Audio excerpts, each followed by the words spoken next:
মাছ চোর শওকত মাছ চোর, বোম বাঁধা কাজর শওকত মাছ চোর, মৌখালির গাঁজাখোর শওকত মাছ চোর, সকাল সন্ধে রাত ভোর শওকত মাছ চোর।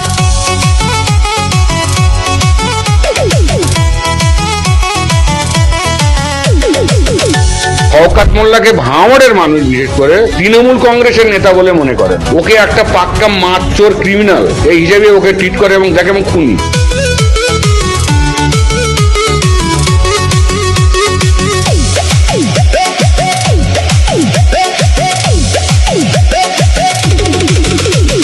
তুই তো বোম মারিস আর বোম বাঁধিস, তোলাবাজির টাকা নিয়ে মধুর হাঁড়ি চেটে ভোটে হেরে ধর্ণা দেবে কালীঘাটের গেটে।